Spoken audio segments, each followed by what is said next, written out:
Okay, here's a question for you. What's in your basement? Our man Mike Randall checks in with a Grand Island man that may just have the coolest answer to that question.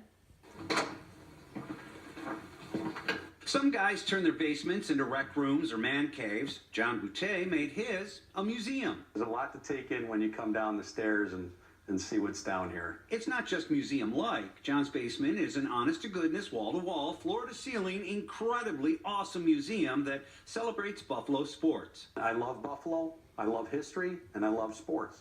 So you put it all together in this Buffalo sports history. There are a lot of things to see down here. John says first-time visitors are sometimes overwhelmed. So you might have to call them over and say, you know, there's a great story over here. You know, this item's really cool, this is hard to find, this is historic. He started collecting as a kid. Probably since I was 5 or 6 years old, I think. He and a couple of friends transformed this space in his Grand Island home into the perfect showcase for his stuff. And by the way, this isn't all of it. This is, believe it or not, it's about a third of the collection. There's another half to 2/3 that are still in totes. He prefers vintage Buffalo sports history and has some really old collectibles to prove it. If you look straight down, we got some ticket stubs from the 1870s.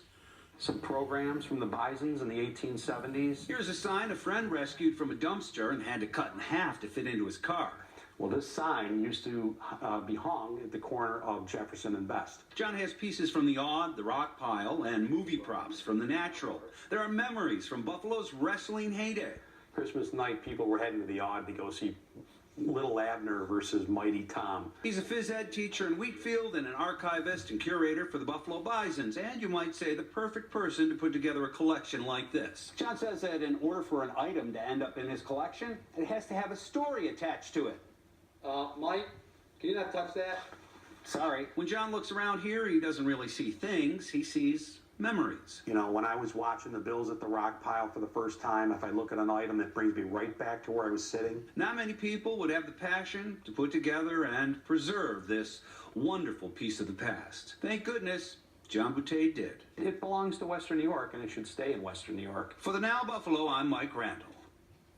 That is awesome.